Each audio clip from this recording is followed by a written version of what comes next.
Snax on Sports. I'm back with another one. What y'all on, gang?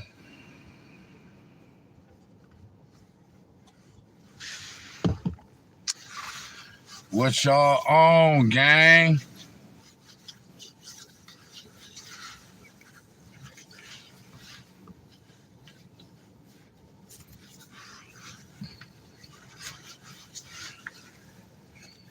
What gang on, though?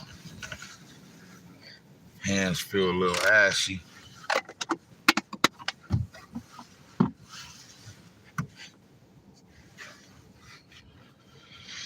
Snax on Sports. I'm back with another one, man. And we getting ready to talk about these San Francisco 49ers and these Golden State Warriors. You know what I'm saying? I just wanted to do an episode kind of addressing, where I think the state of both franchises are right now. These are, the two teams that I love and root for all my life and to the day I die. The Golden State Warriors and the San Francisco 49ers. You feel me? Bang, bang, Niner gang. You dig? So yeah, I just wanted to do that. I'm gonna be, a little all over the place. You know what I'm saying? Just because, I'm gonna just be hitting on different points. It's just, you know what I mean? Just going back and forth. You know what I mean? Talking about the Niners, Warriors, where they at, the state of the team, and what I see going forward. What's my outlook on both franchises going forward? You know what I'm saying? So, let's get into the Niners right now. I guess since the season is almost over now, you know what I mean? And, so, Niners, we played Thursday night.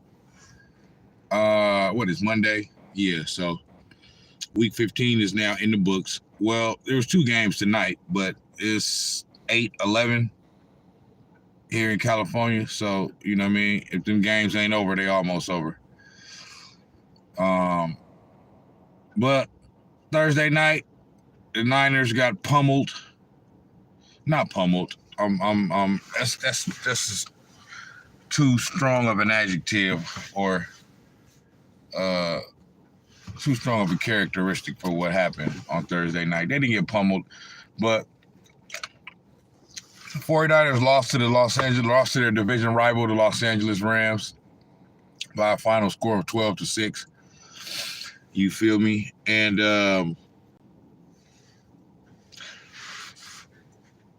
it's just a game that just finally signifies and solidifies that, we're not going nowhere this year.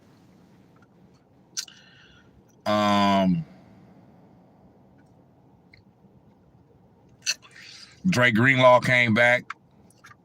You know what I mean? That first half, he looked like Drake Greenlaw.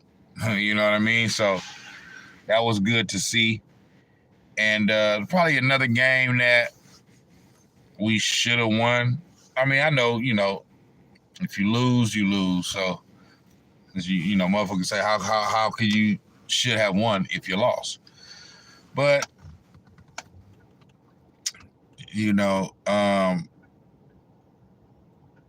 what happened in that game? There was something that happened in that game that, what was the standout moment? I guess probably would be, Brock Purdy's interception. You know what I mean? Because it came at a crucial time when the team was driving and all that. But, Debo had a drop. You know what I'm saying? Man, this whole year, it just hasn't been our year. Like, we got to remember, like, the season started out with our first round draft pick, wide receiver, Ricky Pearsall, getting shot. That's how the season started. You feel me?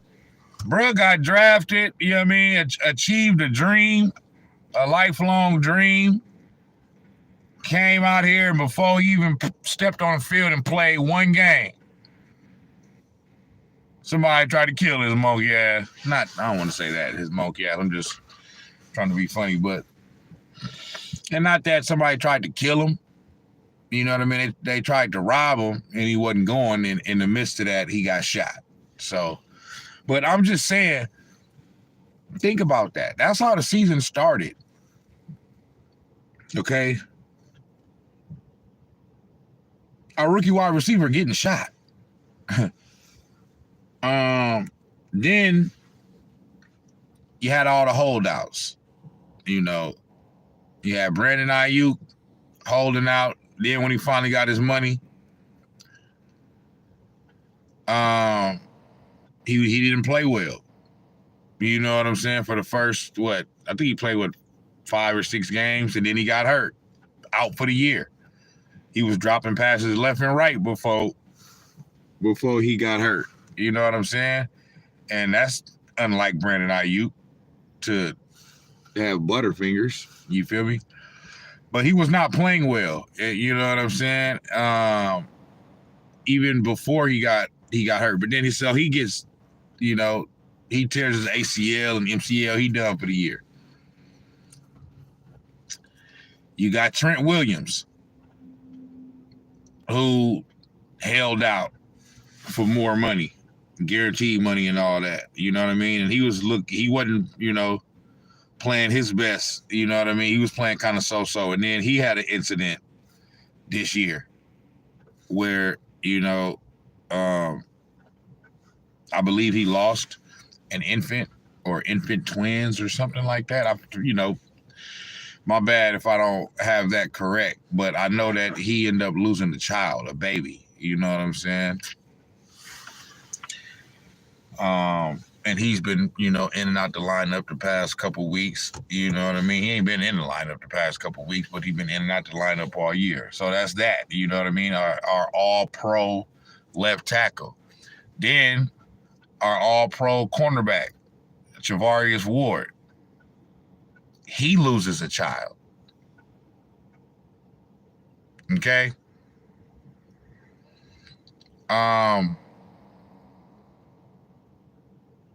Missed a couple games. Like, the players are going through tragedy. You know what I'm saying? Like, the year just not. It's just, when you look at all of these things, it's just not the year, man.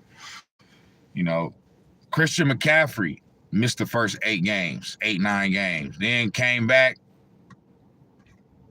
didn't look like himself. Then when the game where he finally started looking like himself, he get hurt. Now he's out for the year. You know what I'm saying? He was Offensive Player of the Year last year. You know, both have been nicked. All-pro defensive end. You know, they say Fred Warner's been playing on a fucking broken foot, a broken ankle or some shit. You know what I'm saying? Bud legal where I'm at, yep. Best believe that. California, it's all legal, man. You understand me?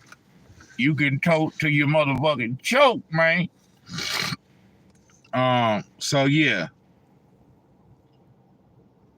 It's just been, I did a live last week or a couple weeks ago where I talked about this, and I just said, listen, it's just not the Niners' year.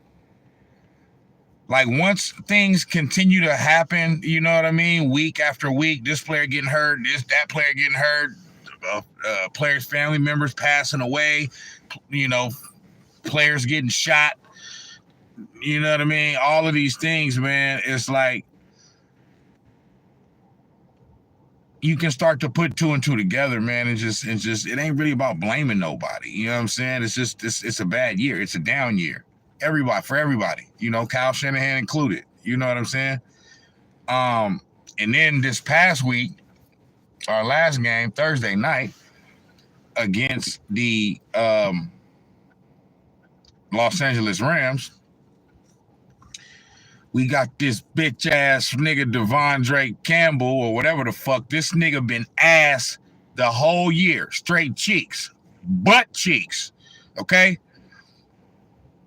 This nigga got the nerve to suit up, act like he gonna play, and refuse to go in the game when it's time for him to go play. Like he quit on the team because Dre Greenlaw, who tore his fucking Achilles tendon in the Super Bowl last year, been out the whole year, because the person that he was replacing is healthy now and came back and took his rightful position. So this nigga was in his fucking feelings. Just like Dante Whitner said, you know what I'm saying, after the game Thursday night, like, bro, Devondre Campbell, nobody feels sorry for you, bro. I'm sorry.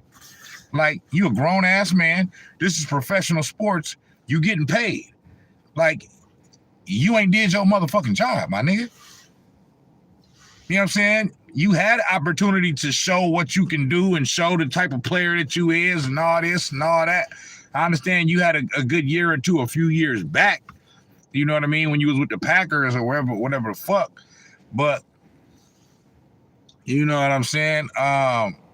You ain't like that no more. So the fact that you would quit on your team, quit on your brothers, man. Obviously, they wasn't your brothers, you know what I mean? But the fact that you would do that and quit on the team, it just like, that's just something that even somebody like myself who never played professional sports on no level, but grew up playing organized sports, okay, basketball and football, that's just something that on no level should you do. Quit on your team. You know what I'm saying? Because of personal reasons. You know what I mean? Everybody, like, I just got through mentioning you got a player that's been shot. You got two other players that have lost children and still found a way to make it on the field in a time of tragedy and despair. And you want to tell the coaches that, nah, I don't feel like playing today. I ain't going to the game. You know what I'm saying? Yeah, I'm mad that Dre Greenlaw is back and he's the starter and he's starting. and I'm back to being a bench player. So I'm going to quit on the team. Like, when I heard that, bro, I'm just like, and like I said, it's just another thing that goes towards, it's just not our year, bro.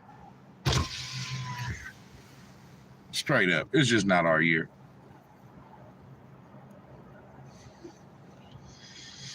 Because the 49ers, we don't have those type of issues. We don't have locker room problems and issues in the locker room between players and coaches and all that. I'm not saying that they never had anything, but I'm saying for the most part, that's a locker room that is together.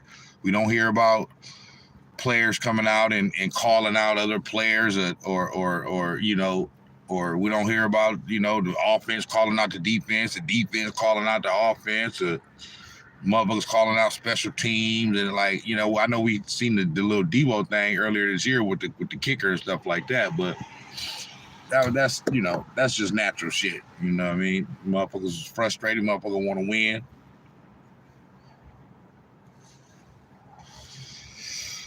And these are the type of things that happen when you're not winning.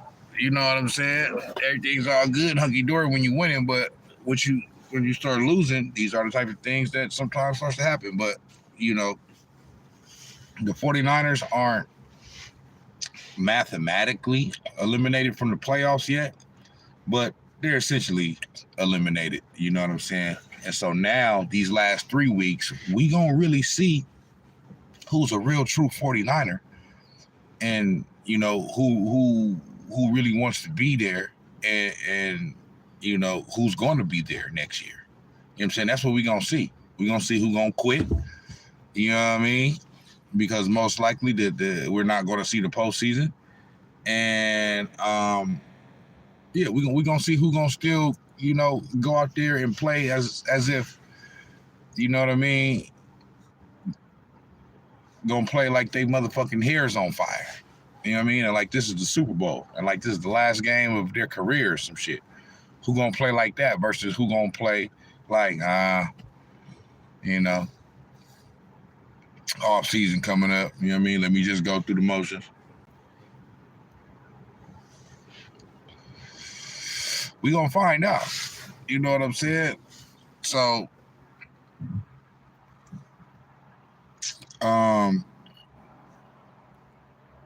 but Devondre Campbell, that was like the nerve, bro. The nerve of your bitch ass. You know what I'm saying? To pull off some shit like that and act like you got the cachet to say you don't want to go in the fucking game because you in your fucking feelings. You's a bitch ass nigga. You ain't no real Niner. Get your bitch ass up out of here, my nigga. We don't give a fuck about you. You know what I'm saying? We don't give a fuck about you. You a hoe. Devondre Campbell, you's a bitch. Period, point blank. Ain't no other way to slice it. You's a hoe. You a hoe ass nigga. Period, point blank. And I don't give a fuck about this, that. You would say that to his face. This, that, blah, blah, blah. I don't give a fuck. I don't give a fuck about none of that. I'm saying it right here, right now. You a bitch. You gonna stay a bitch, boy. You never not gonna be a bitch. That was some whole ass shit you did. Like, the thing about it is like, what are you thinking, bro? Like, you just essentially ended your career, my nigga. That's what the fuck you just did. How the fuck? That's how you know, like, he wasn't in the right mind. He wasn't thinking right. Like, how does that? You think another team gonna want to bring you on after that? After you quit on the fucking team? You feel me? Like, you damn near might as well just retire, bro. You know what I'm saying? Like, I would be shocked if he ends up on a team next year. You know what I'm saying? I don't know how you can explain your way out of that. You feel me? Because the motherfucker always gonna look at you like, how can I trust you? You know what I mean? You might throw in a towel on us and quit when we really need you. Like, the Niners, like, needed him to go in the game. Okay? Dre Greenlaw, the starter, was not going to play the rest of the game. He had some soreness and shit. He's coming back from being out the whole fucking year. Then D. Winters got hurt. You know what I'm saying? That was the backup, I believe. And then, so they needed you to go in. And you refused?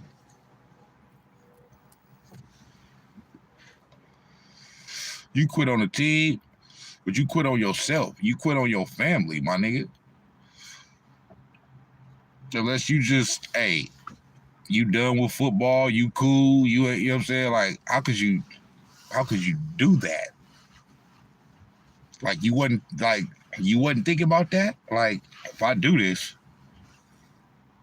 I'm most likely not going to end up on an NFL team ever again. You feel me? Like, it's just weird behavior. You know what I'm saying? It really is. It's just weird behavior.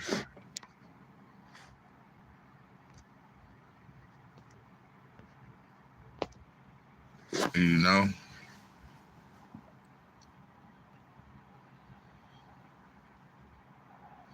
So yeah, that's what I definitely wanted to speak on that. and address that. Yo, welcome to Snax on Sports. I'm your host, PJ the Snax. Yeah.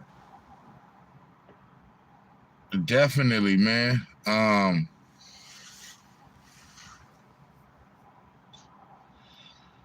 You know, trying to pull up some.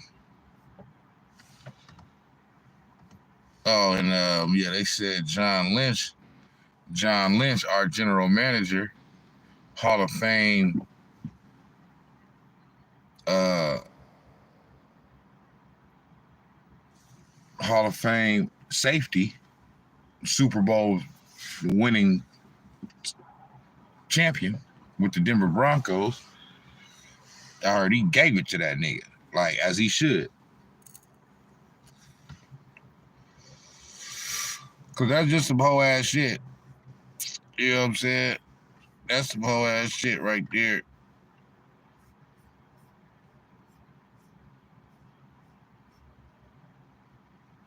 Let's see here.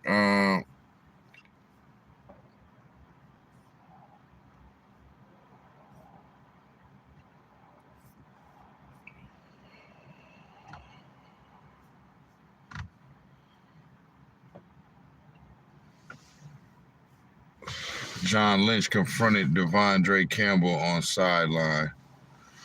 Let's see here.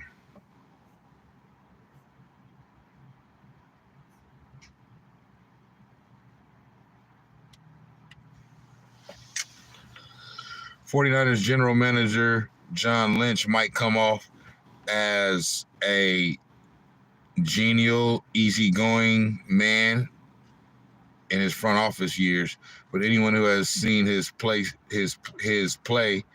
safety knows what? Oh, anybody that has seen him play safety knows that there is an unrelenting edge to him. According to Jay Glazer of Fox Sports, that side of Lynch came out Thursday night when he found out Devondre Campbell was refusing to play. Glazer said that Lynch went down on the field in the fourth quarter and confronted Campbell. I got players who called me after and said, hey, we've heard you talk about the alter ego of John Lynch, the 47 red character, man. We saw it. That dude is crazy. They all saw it firsthand. Glazer said. It's a wild report that came before the 49ers suspended Campbell for 3 games, ensuring he can't go anywhere else and will forfeit salary. So they did a dope thing. They didn't just cut him, right? So they didn't just cut Devondre Campbell, because if they cut him, then he can get picked up by another roster. You feel me? So what they did was they suspended him for the last 3 games of the season. So he can't get picked up by another team, and he's going to forfeit his last 3 games of pay. So he's not going to get paid for these last 3 games. And like I said, this is good. He brought this on himself. Like, you don't do this, bro. Like, this is football abomination, what this man did. You feel me? By refusing to go into the game. Like, you trying to embarrass us, bro. You trying to embarrass our franchise, my nigga. And make us look like, you know what I mean? Like we don't got it all together. You know what I'm saying? And nah, we ain't trying to make it look like Kyle Shanahan has lost the locker room and all that other shit. And Kyle Shanahan ain't lost no locker room. You wasn't never a 49er to begin with. You was just a rental for the year anyway, bitch. Big egghead ass nigga. You feel me? So I like that they did that.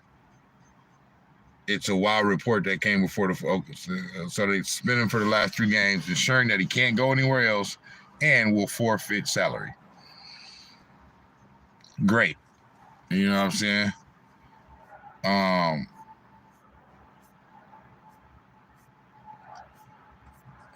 So yeah, I like that they did that. They're like, nah, player, we ain't just finna cut you. You know what I'm saying?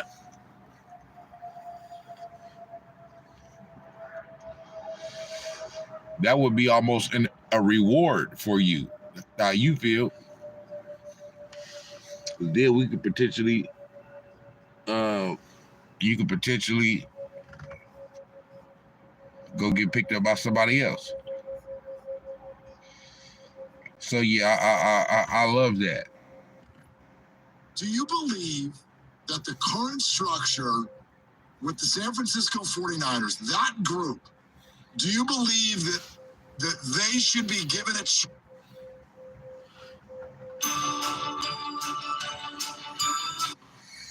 Fucking ads, man.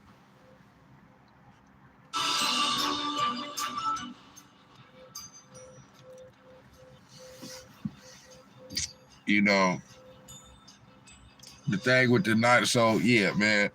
But and to me, that situation with Devondre Campbell, it just puts it puts a cap on the season for me as far as this just isn't our year. This isn't the year for us. You know what I mean? Nothing is going right. You know what I'm saying?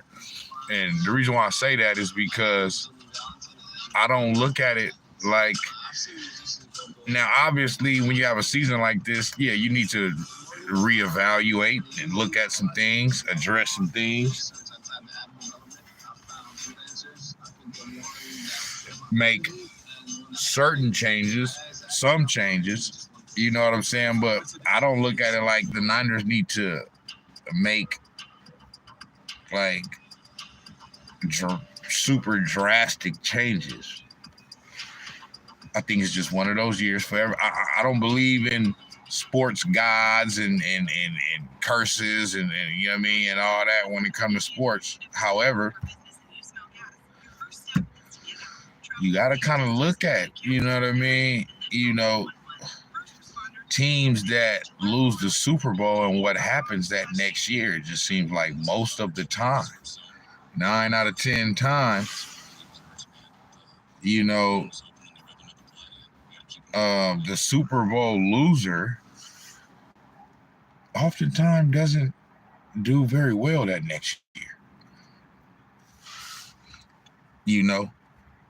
And so, for whatever reason, we've fallen up under that category this year. You know what I mean?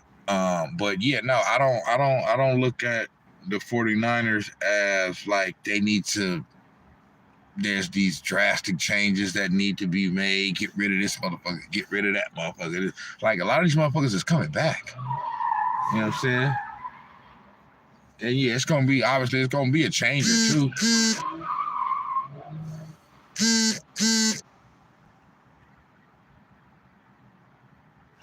It's gonna be a changer too, but you know, a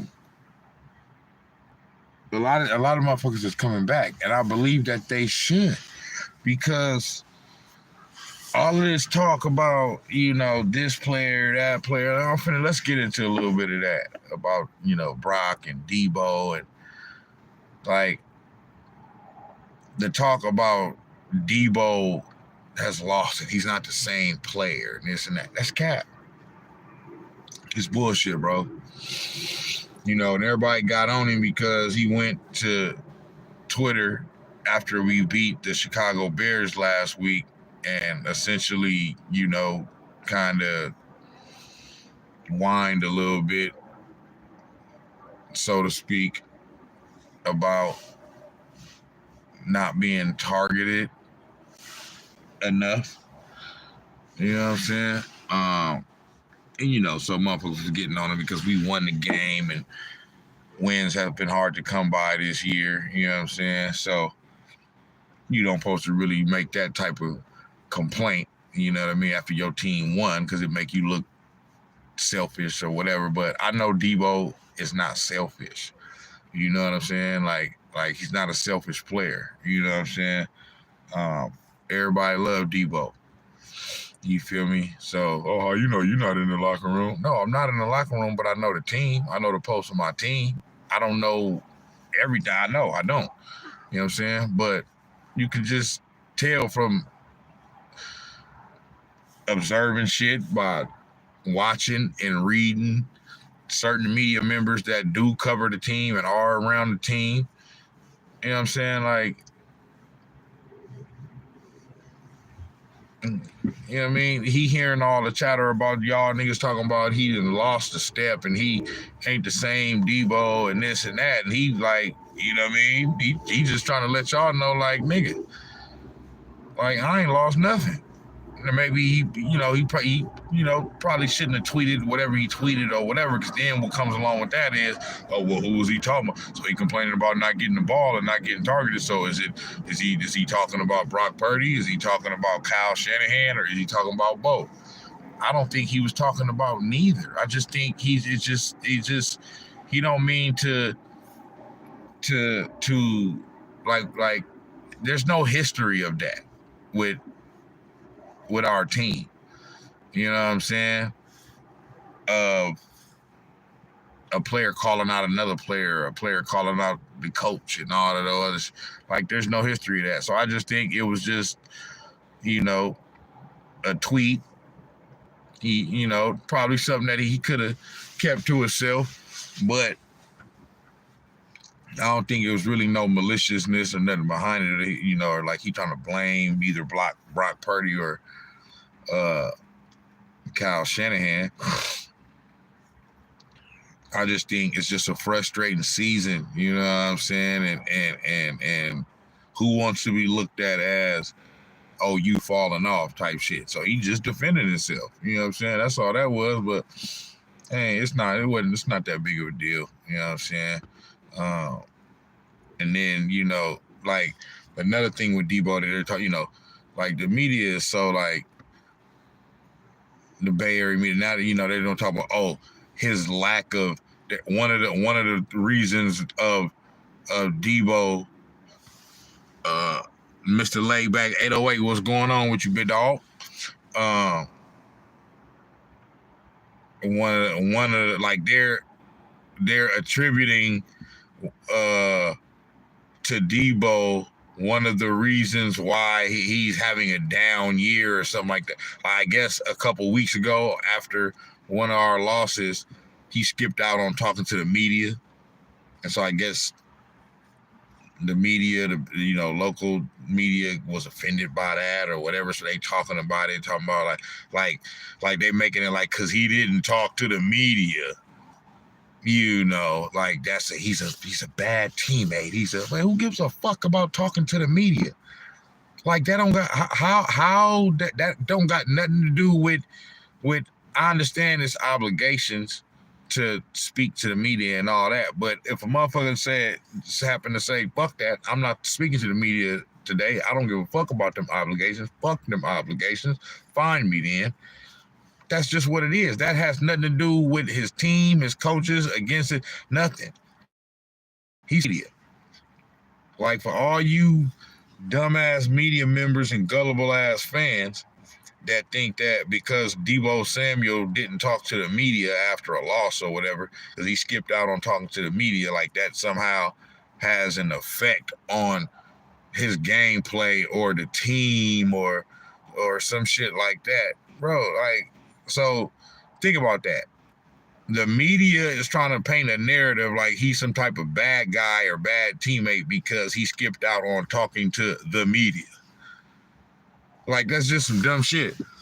Jerry Rice was speaking some facts on Debo. Debo better start changing his work ethics. Oh man, I was hearing Jerry Rice say some things. You know what I mean? I'm always going, for the most part, agree with Jerry Rice, but I didn't hear everything per se. You know what I'm saying? I just caught bits and pieces. I don't know if you're talking about when he was on 95.7 The Game talking.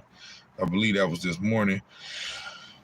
But I caught bits and pieces of it. But nah, man, I'm not saying Debo is infallible or nothing like that.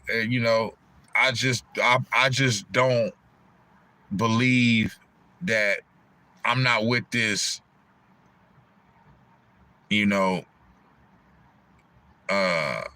blaming Debo or Debo is not the same player. Like, sometimes you have a down year. And the thing that I'm saying is that everybody has had a down year. The whole team, everybody, the whole franchise. It's just been a down year for everybody. It's been a down year for Kyle. It's been a down year for Brock. It's been a down. It hasn't been as down of a year for Brock as people are trying to make it seem. I'm finna get into that too, and about him getting paid and all that. But it has been. It's been down from last year. Yeah, last year he was an MVP candidate. He was actually an MVP finalist. So he was one of the final 3 candidates that was picked to win the MVP. It was him, Lamar Jackson, and Dak Prescott. You feel me? Those were the 3 MVP finalists last year. So yeah, he's not playing like an MVP candidate this year, but he is definitely not playing as bad as motherfuckers trying to make it seem like. He's just not. The last game was not a good game for him, but it wasn't a good game for anybody. That's what I'm saying. Yeah, that's the Super Bowl hangover. I've been saying, I'm kind of leaning towards that. Like I said, not on some like it's just like super facts, because there's no way to actually like prove it. But I do think that, just it's some of that going on. There's some Super Bowl hangover type shit going on. You know what I'm saying? And they just the whole year just been doomed from the beginning. Like I said earlier in the live, the year started out with a motherfucker with our rookie wide receiver getting shot.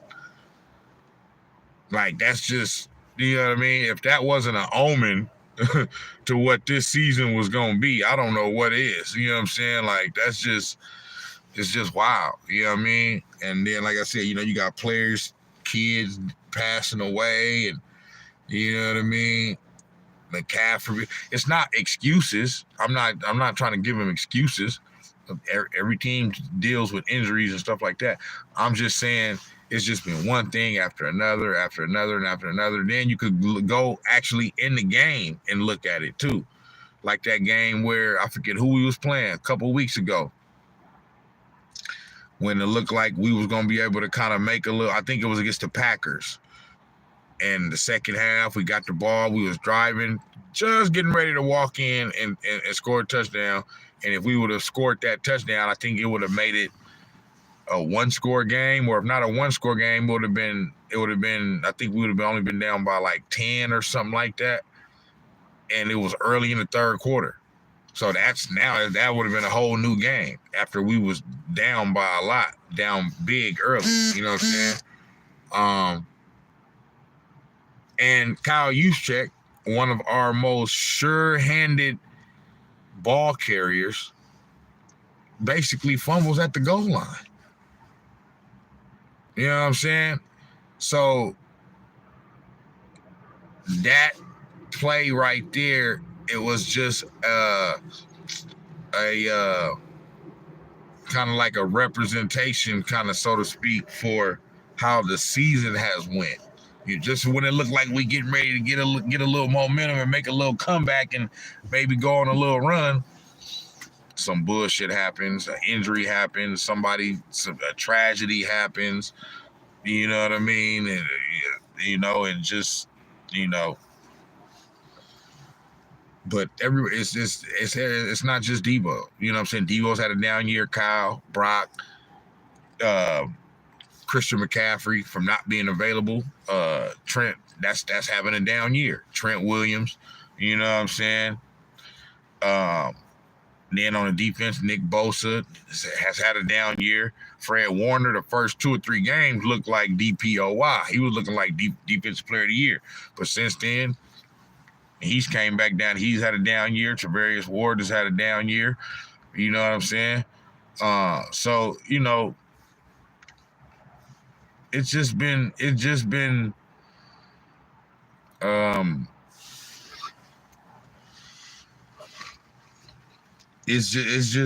been a year where it's like, it's just a head scratcher. Like, man, what the fuck going on? I guess it just ain't our year. Super Bowl hangover. Like my guy, Mr. Laidback say. So, now, Brock Purdy. Listen, man. I don't like the defensive coordinator, Miss Wilkes. I agree with that, and I talked a lot of shit about Steve Wilkes last year. I'm not even gonna lie to you. You know what I'm saying? But I have to admit, Steve Wilkes is definitely better than this motherfucker we got right now. You know what I'm saying? That's off the top. You know what I'm saying? You know, yeah, Sorensen. It's just the defense has looked soft all year. Like when I say soft, I mean just like the Niners defense used to be a defense, even when we had bad teams. Like the front seven was always rough, rugged, ready to knock your head off. You knew that, you know what I'm saying, it was going to be a hard-hitting slugfest, you know what I'm saying, going up against the 49ers defense. You know what I'm saying? We've been like that, you know what I mean, for years. And this year just ain't been like that. It just haven't. You know what I'm saying? They not, you know, we known for Deshaun Gardner, Dante Whitner, you know what I'm saying? Motherfuckers that's hitting motherfuckers. You know what I'm saying? Motherfuckers that know how to send a message and lay the lumber. You know what I'm saying? And we haven't, you know, the motherfuckers just been able to just, and you never was able to run on us. Now you could just run right, smack dab right through the motherfucking middle. Just run right there. Just go right through it. You know what I'm saying? You feel me? You ain't even got to do a whole bunch of shit. You know what I'm saying? You ain't got to do no spins, no juke moves. You know what I'm saying? You ain't got to draw up no elaborate schemes. And man, you ain't just hand him running back the ball. You know what I'm saying? And let that motherfucker run up the motherfucking, you know what I mean, up the middle of the motherfucking shit. You know what I'm saying, me? And he gonna get about 5, 6, 7, 8, 9, 10, 11, 12 or more yards. You know what I'm saying? Right there. You know what I'm saying? So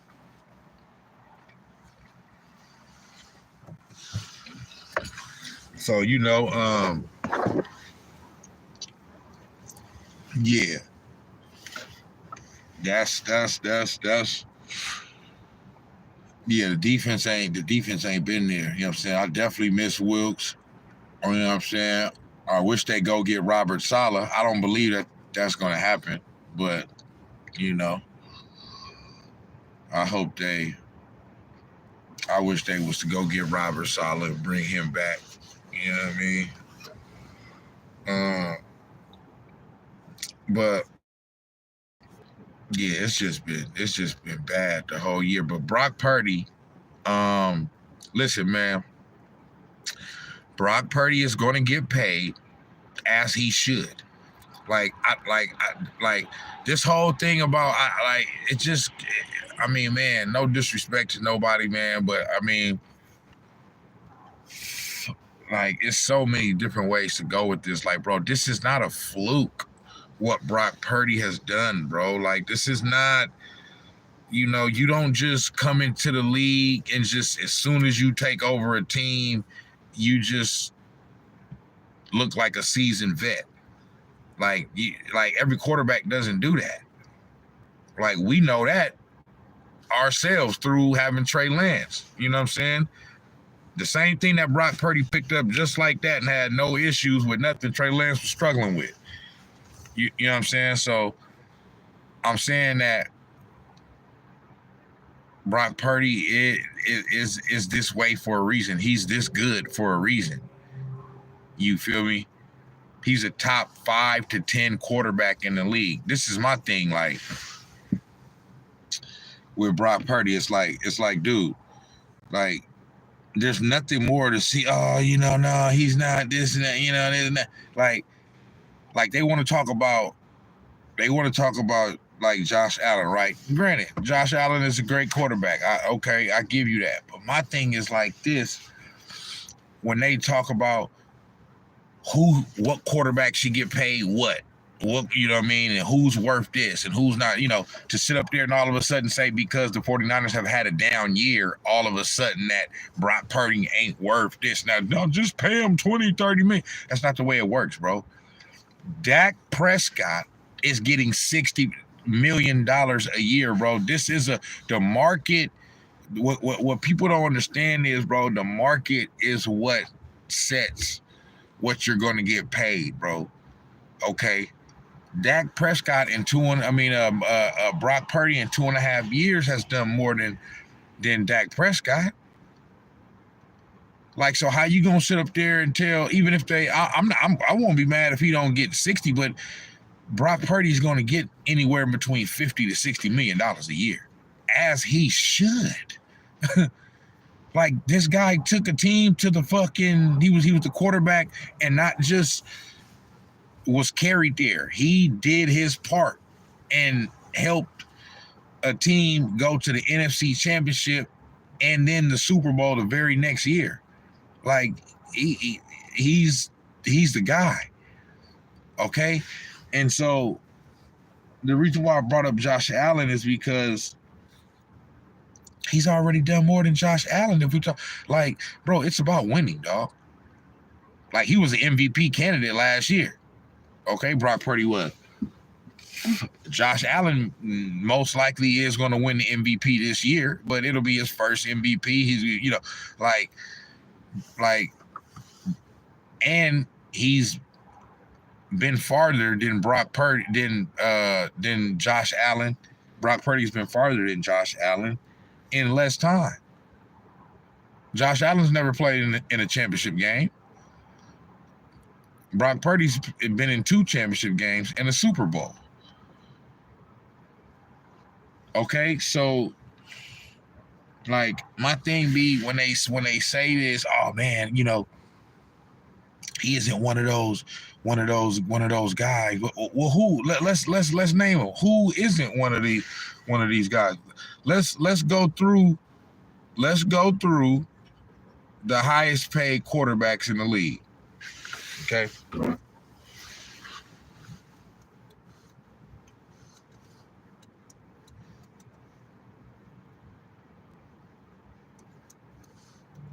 Highest paid quarterbacks.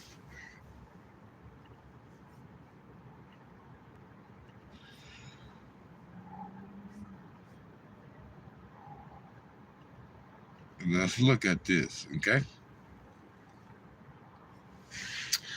So, number 1, we got Dak Prescott, okay? He's making $60 million a year.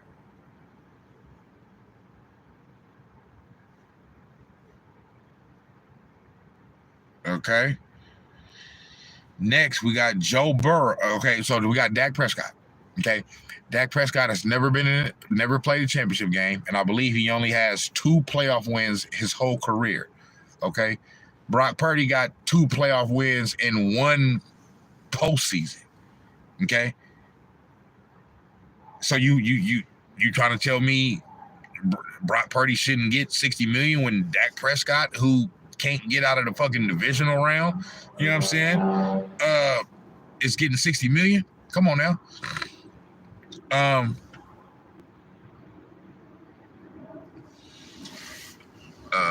Mr. Layback 808, wow, really 50 to 60 million? If he would have won a Super Bowl, yeah. If I were Brock, I would spread the love and surround myself with the best O-line money can buy. So check this out. This is what you got to understand. Or, I'm not going to sit up there and try to talk like I know it all, like I know more than you and all that. You know what I'm saying? I'm just talking. You feel me? Like the 49ers, you got to understand, the 49ers they've already budgeted for this, bro. Like the money that they're going to pay Brock Purdy, they don't have to come up with it. They already got it. They've been budgeting for this for like a year now. Okay, so I say that to say they know that they have to address the offensive line. Okay. And they know they got it budgeted out. There's like, you could even do these contracts to where to where it's not about how much he's getting paid a year. It's about how the contract is structured and when he's going to get paid the most money. Like they could put it all towards the back end. You know what I'm saying? Or they could front load it. You know what I'm saying? And then that way the last few years ain't no guaranteed money or whatever the fuck. You know what I'm saying? Like there's ways that they can do it. If they give Brock Purdy $55 million a year, it's not going to hinder them from making moves. Like, you know what I'm saying? They're going to still be able to put a great team together. And Kyle Shanahan has the track record of it. You know what I'm saying? Back when they signed Jimmy Garoppolo, he was the highest paid quarterback in the league. Back when they signed him in 2018, 2019, after they traded for him and then signed him. You know what I'm saying? So, like, what I'm saying is they've already budgeted for that. That's for one. For two, the market set, like these teams have the money for this. Like the market sets what you're going to get. Like Baker Mayfield for the Tampa Bay Buccaneers, okay? Baker Mayfield is getting $33 million a year. Brock Purdy is going to get paid more than Baker Mayfield, dog. Like he just is, bro. Like Derek Carr's getting 37. So the market sets it. And this is what I mean. Look at what I'm saying. Dak Prescott, look at the production and what he's done in his career. He's had great regular seasons. He's won a lot of games in the regular season, and he's put up stats. But when it comes to winning, you know what I'm saying, and when it really counts, he's done nothing. But you still have to pay him because he's a premier quarterback in the league. He's not the best quarterback in the league, but somebody of Dak Prescott's caliber that has 3 or 4 straight years. I think it was 3 straight years. They won 12 games. 3 straight years. And he's last year he put up MVP numbers. You know what I'm saying? Like, you have to pay him. Like, that's not, like, ain't no, because ain't no, he didn't make it to the this and that. Like, they're gonna talk about that in negotiations. He didn't do this, he didn't do that, and in the postseason, this and that, blah blah. All his representation got to do is say, well, look at other parts of the team in that game, when that playoff game that failed. Look at the defense. It wasn't just on Dak Prescott, whatever. You know what I'm saying? So at the end of the day, you have to pay him, because if you don't pay him, he's gonna go somewhere else. And now you're going to be left with not even him.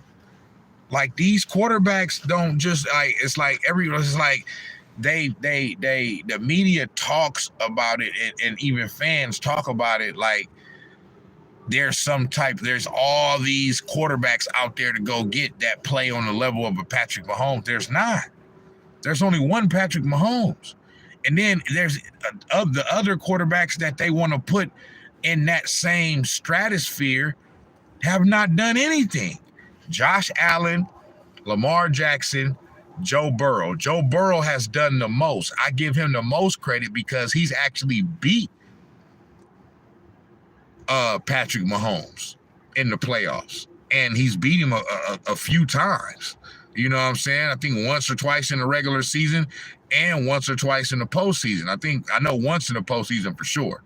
You feel me? They beat them to get to the Super Bowl, where they lost to the St. Louis Rams in 2021. You feel me? So Joe Burrow, I put him on that Patrick Mahomes level. Not that he's but I think he's right there. You know what I'm saying? Because he's shown that he can go toe to toe with him and he can actually beat him. You know what I'm saying? He just has been on a team that where the defense has not been good, and the coach is supposed to be this defensive wizard, but the defense ain't been good. And so he just hadn't won the big one yet. But he got the closest. He's the one that has gotten the closest. The only other motherfucking quarterback that didn't beat Patrick Mahomes is Tom Brady. So there's something to say about, like, that's like for Joe Burrow to say the only other quarterback that has actually beat this motherfucker when it really counts is the greatest quarterback of all time. Besides him, it's only me, Joe Burrow. So, and speaking of Joe Burrow, he's the second highest paid quarterback in the league. He's getting paid $55 million. So he's getting paid $5 less million than Dak Prescott. Okay? And I believe I was going to say he's a much better quarterback than Dak Prescott, but he's definitely a better quarterback than Dak Prescott. The third, this is the one right here where ain't no argument for me. Brock Purdy has to motherfucking get paid. Mr. Layback say, I agree since you put it in that way. And this is the one. Jordan Love is the third highest paid quarterback in the league at $55 million. Okay. And so he's getting $55 million a year, just like Joe Burrow, but the reason why Joe Burrow is ranked ahead of him is because he has more guaranteed money. You know what I'm saying? Jordan Love got paid this money off of like 7 or 8 games last year, bro. Like 7 or 8 games. You know what I'm saying? He played well for like 7 or 8 games last year. Then they went to the playoffs, played extremely well against the 49ers in the first half. Probably should have beat us, but you know what I'm saying? We ended up doing what we was supposed to do. Brock Purdy made all the throws that he was supposed to make in the second half. We ended up coming back, winning the game. You know what I'm saying? And it is what it is. But that was just the divisional round. Like, that wasn't even the championship game. Like, so he got paid. He's the third highest paid quarterback in the league right now off of way less of a track record than Brock Purdy. So we're not going to pay Brock Purdy, and this man was in the fucking Super Bowl and almost beat fucking Patrick Mahomes. You know what I'm saying? They had to go to fucking overtime in order to lose and shit. Like, come on, man. Like, Brock Purdy has done this in big games. You know what I'm saying? In the playoffs. He got hurt in the NFC Championship game his rookie year. So that means it was a game or two before that where he played well and we won and moved on. You know what I'm saying? So, and then last year we went all the way to the Super Bowl. So, you know, Brock Purdy, you know, and so the fourth highest paid quarterback in the league is Trevor Lawrence of the Jacksonville Jaguars, $55 million. Come on, bro. You want to sit up there and try to tell me? I'm not saying you, Mr. Layback. I'm just saying people in general. You know, people want to tell me that Brock Purdy shouldn't get paid because the whole team had a down year, but y'all want to penalize Brock Purdy for that and not pay him when you got all of these motherfucking quarterbacks that's worse than him that ain't did as much as he done did in way, and he done did it in way less time. They've had more time than him, but they getting paid 50, 52, 53, 54, 55, $60 million a year. Come on, man. Like, it's not, this is the reason why I'm saying, like, Brock Purdy is going to get paid and he should get paid. You know what I'm saying? Like, straight up. The fifth highest paid quarterback, Tua Tagovailoa, getting paid $53 million a year. Okay? What has he done? He's done nothing. This motherfucker got concussion problems. Every time he get hit in the motherfucking head, nigga, he got to sit out for 5, 6, 7 weeks. You feel me? And they paid him. and he got head issues. Okay? The 6th highest paid quarterback, Jared Goff, $53 million. They wrote him off a couple fucking years ago. You know what I'm saying? They didn't know what the fuck they was talking about. Now look at him. Quarterbacking, you know, what might be the best team in the league and shit. 7th quarterback, highest paid quarterback in the league is Justin Herbert of the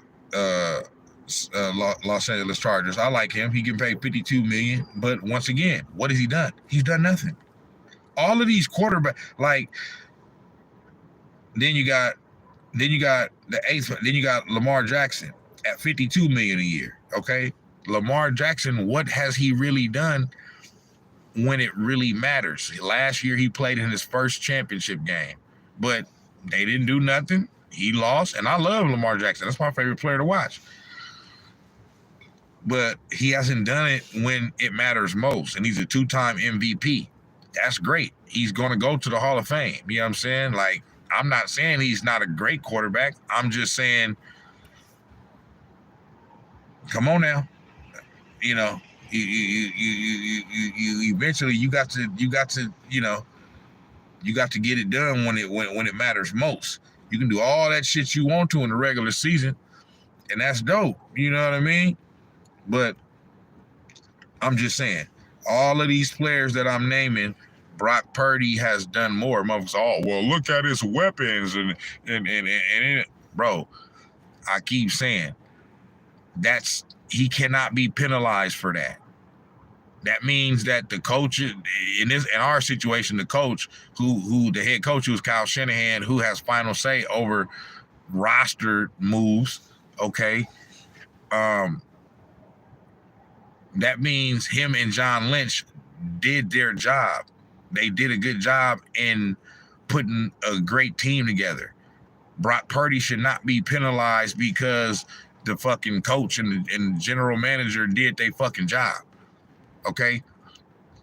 Look at Joe Montana, who some would still consider the greatest quarterback of all time. I obviously think Tom Brady has passed him, but still, Joe Montana, one of the greatest quarterbacks of all time, he was throwing to fucking Jerry Rice. And I understand he won a Super Bowl without Jerry Rice, you know what I'm saying? But I'm just saying, bro, like he had great players too. Jerry Rice, Roger Craig, John Taylor, Brent Jones. You know what I'm saying? Like,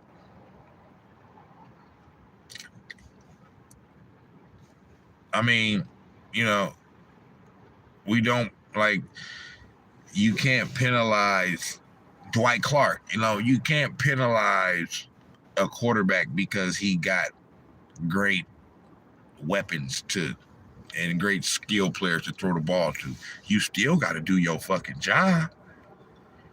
Okay? Because all of those skill players that we got, minus Christian McCaffrey, because he wasn't here this whole time. You know, he only been here for like 2 years, but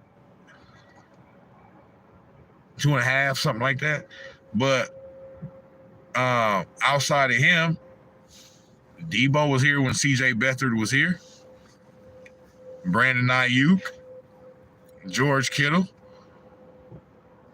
And we always had even though it might not have been a running back on a level of a Christian McCaffrey, we always had somebody back there or multiple backs back there that could run the ball. Raheem Mostert, Elijah Mitchell, you know what I'm saying? Matt Breida, you know what I'm saying? So even if it wasn't a big name guy, they always been able to do their job. So it's always been dope skill players here. You know what I'm saying? But those other quarterbacks weren't able to make it happen. Same with Trey Lance. Why he wasn't able to make it happen? You see what I'm saying? Like, give Brock Purdy his credit. Don't just try to put it off on, oh, well, it's because the weapons. And then now y'all want to talk about the weapons ain't shit. Now y'all want to talk about Debo ain't this and Debo ain't that. Well, I thought you said Brock Purdy. How can it be Brock Purdy then? Y'all trying to give all the credit to all the motherfucking skill position players. You know what I'm saying? Now that y'all say the skill position players ain't what they used to be and ain't playing like they should and all that. Now y'all want to put it on Brock Purdy. Make up your mind. You know what I'm saying? You know, then you got Jalen Hurts at $51 million, Kyler Murray at $46 million, Deshaun Watson, $46 million a year, Kirk Cousins, Patrick Mahomes is way down there. 1, 2, 3, 4,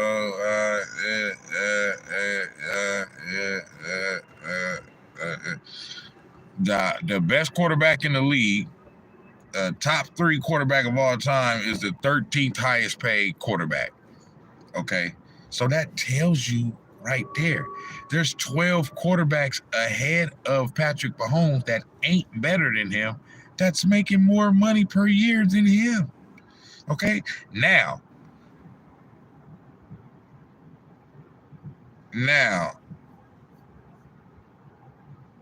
Patrick Mahomes, his contract is the biggest as far as total value for is $450 million. Okay, but his fully guarantees are low. You feel me? His fully guarantees are low, and that, I guess, that allows the team to be able to have, you know, some wiggle room, so to speak. But I'm saying all this to say, bro, when it comes to Brock Purdy, all this nonsense about just pay Brock Purdy 20, 30 billion. No, bro, it's not happening, and it should not happen. The 49ers know what they're doing. They've already budgeted for this. They already got his money set to the side, and whatever money that they give him is not going to stop them from being able to fill in other deficiencies around the team. You know what I'm saying? Like, it's not going to stop them from doing that. It's fine. You have to pay Brock Purdy. He's the quarterback. You know what I'm saying? Take Brock Purdy away, we have nothing. And I always say the proof is in the pudding. Okay? This is the proof. 2022 NFC Championship game. 49ers against the Eagles. Brock Purdy gets injured. He gets hurt on our first drive, and he's no longer effective, and he's no longer able to play. Okay, so he's done for the game. We don't have a competent backup. You know what I'm saying? That's something that, you know, you got to kind of look at Kyle Shanahan at, but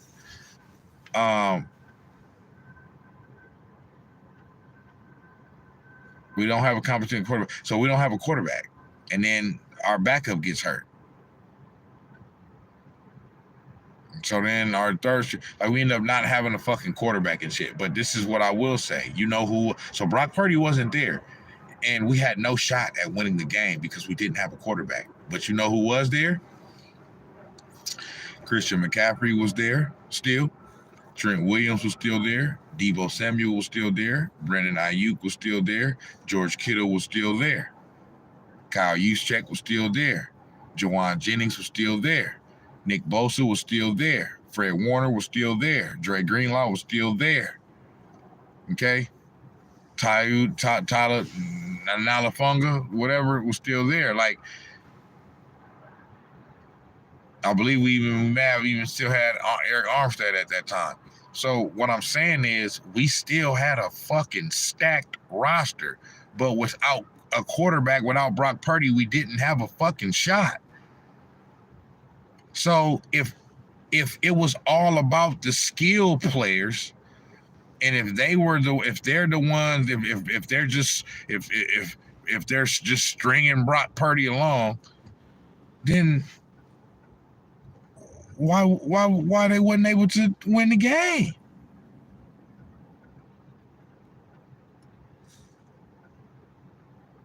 That's all I'm saying. That's all I'm saying. Because I say this. if Brock Purdy didn't get hurt, but let's say, for example, Brandon Ayuk did, or like Christian McCaffrey did, or one of our key defenders did, we still would have had a realistic shot at winning the game, because you can, on the fly, you can kind of account for that and fill in for, you can say, okay, our running back went down, next man up. You can't really do that if the quarterback go down, especially if it's a good quarterback, a great quarterback. So that's my point. You know what I'm saying? If Brock Purdy was there, but when our skill players went down, we would have still been able to win the game. But because Brock Purdy went down and all the skill players were still there, because Brock Purdy went down, we wasn't able to win. So that's the proof right there. That's the proof right there. If it was all about the skill players and Brock Purdy don't matter, you know what I'm saying, then they should have been able to make that a game. You know what I'm saying? But, motherfuckers don't be knowing what they be talking about. But I'm saying Brock Purdy deserves to get paid. He's going to get paid. Period, point blank. It just is what it is.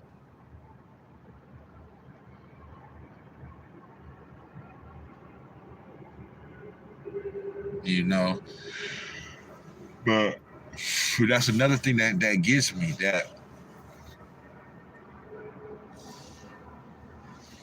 Another thing that gets me is that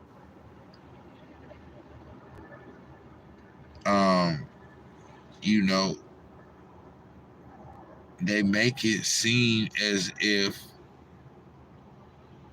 there are 8 or 9 Patrick Mahomes out there that you can go get. You know what I'm saying? And there's only one. The rest of the quarterbacks, I just named them. They don't. The only other quarterback on this list that has won a Super Bowl is Aaron Rodgers. And we all know he's no longer in his prime. He's not the quarterback that he used to be. He's not even a factor like that no more. His team isn't. Okay? So, Dak Prescott, Joe Burrow, Jordan Love, Trevor Lawrence, Tua Tagovailoa, Jared Goff. Now, Jared Goff has been to a Super Bowl, but yeah. And Joe Burrow, but yeah. Jared Goff, Justin Herbert, Lamar Jackson, Jalen Hurts, Kyler Murray, Deshaun Watson, Kirk Cousins. Then you got Patrick Mahomes, Josh Allen. Oh, and Matt Stafford. Okay? Matt Stafford is the other one. He recently won a Super Bowl in 2021. Okay? But that's another seasoned veteran quarterback he's still a great quarterback. He can still fling it. But is he in his prime? You know what I'm saying? He's 36. Like, I mean, so, I'm just saying, bro, like, you guys don't get that.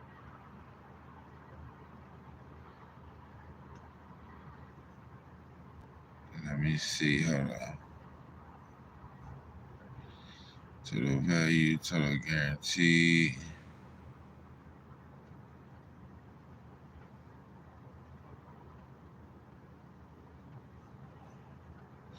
Yeah, like you guys don't get how this shit works, how this shit is structured, bro.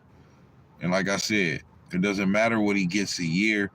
There's ways that you can structure the contract to where you can maneuver money around here and there, so that way it still gives you flexibility to be able to, still make the team better at whatever positions that you need to make the team better at. You feel me? So that's that. Lastly, about the Niners, man, is Kyle Shanahan. Listen, anybody talking about Kyle Shanahan should get fired. It's just an idiot. You're just a flat out fucking idiot. You know what I'm saying? And you emotional. Period, point blank. How could you want Kyle Shanahan fired after everything that he's done? Like, that's just idiotic, dog. It's a down year. You know what I'm saying? I've often said that if next year happens, right, and they have the type of year that they had this year, next year, then at the end of next year, then I still don't think he should be fired, but I'll at least be willing to hear the talk or the thought of a move being made. Not that I feel like a move should be made, but that'll be 2 years in a row.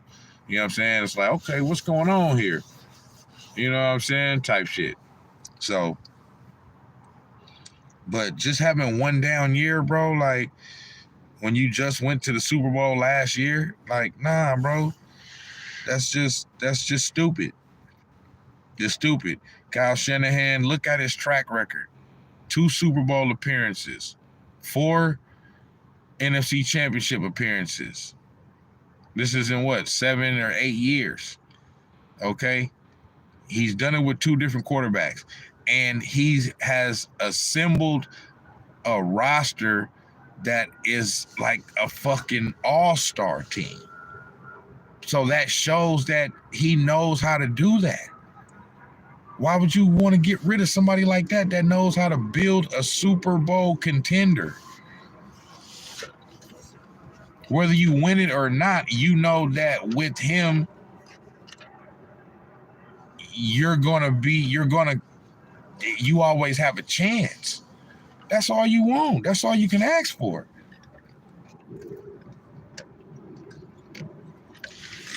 So it's like these fans just be way too emotional, man. And they don't understand, bro, that like your track record has to mean something. You can't just be rooting for the team and be up when the team is up and when we winning and going to Super Bowls, but then as soon as we hit a little rough patch, you willing to jump off ship and you want motherfuckers to get fired and all that. Like that's not going to fix the problem. If you fire Kyle Shanahan, you don't just fire him. You're firing his philosophies. You're firing his team building, roster building ability. You firing all that.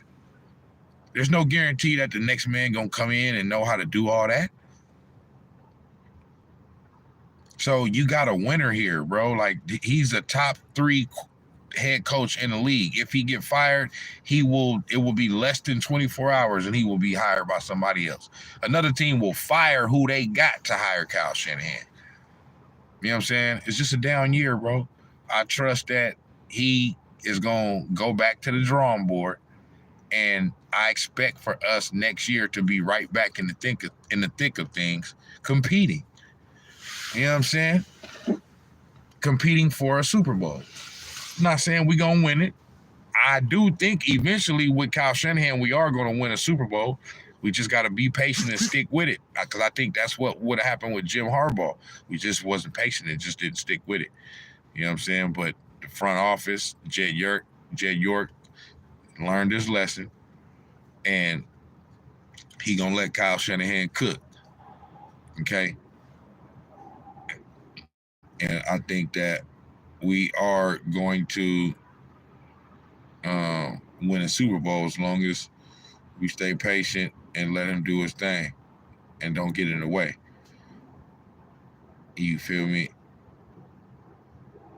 So that's just me. You know what I'm saying? He ain't lost the locker room, none of that. It's just a down year, bro. And you can look at things that didn't happen. You can look at the circumstances and say, okay, I see why this happened. You know what I'm saying? And then also got to take some accountability and say, you know, he got to say, hey, I got to be better. I got to do better. I got to be better this year. You know what I'm saying? Or next year. I got to be, you know, I may have to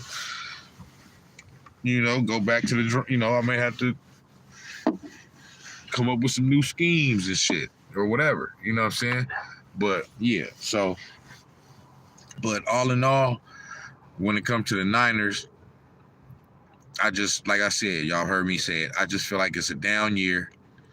And we had an off year. It's okay. It happens. It's disappointing. You know what I'm saying? Because, the good part of the season is getting ready to start in the postseason, and we most likely ain't gonna be a part of it. So, but it's all good. We get to just sit back. I get to just sit back and not have my feelings and emotions all into it and not have a heart attack, you know what I'm saying, during these playoff games, and just sit back and watch and enjoy the games and see who comes out to win the Super Bowl and see if the Kansas City Chiefs can be dethroned. You know what I'm saying? So that'll be the dope part about it. But yeah, I ain't in no panic mode. I don't think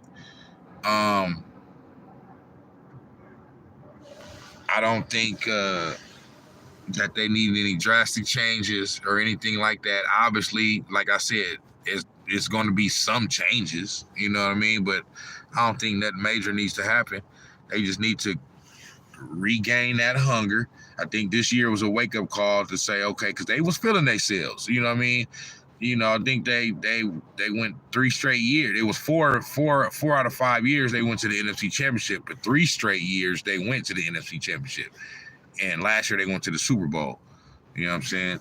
And then in 2019 they went to the Super Bowl. So I think it was a little bit of complacency, a little bit of, you know what I mean? We the San Francisco 49ers, we just gonna show up and kick ass.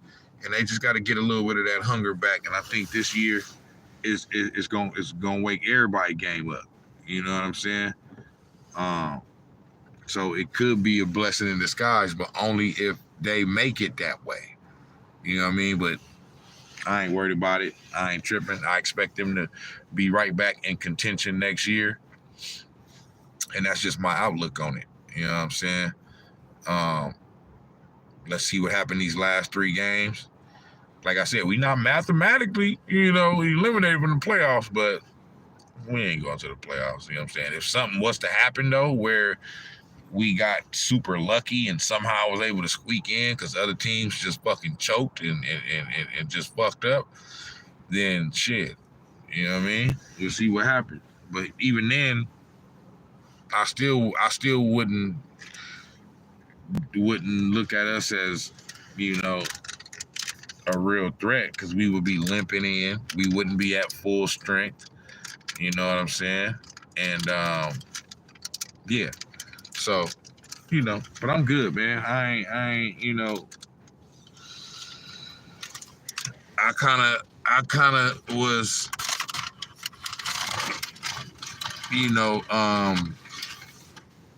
what's the word? I was kind of already, I kind of realized that this was going to be the outcome a few weeks ago. You know what I'm saying? I was still holding out hope that we could make a little last minute little run, because we've done it before. You know what I'm saying? And that's another reason why I'm still confident, because we went the last time, not the last time we went to the Super Bowl, but the last time before that. In 2019, when we went to the Super Bowl, that next year, we had a down year. We didn't go to the Super Bowl. I mean, we didn't go to the playoffs. It was mainly because Jimmy G got hurt. You know what I'm saying? He wasn't available, so we didn't really have a quarterback, so we stunk. You know what I mean? But regardless of whatever the reason is, we went to the Super Bowl, and then we had a down year. And then after that, we went to 3 straight NFC Championship games. So let's see what happens. You know what I mean? Like, our window is open to the motherfucker. Why? Because we have our head coach, who's extremely young as a head coach, and we got our quarterback, who's still a young quarterback. He's still got another 10, 15 years, another 10 years. You feel me? So,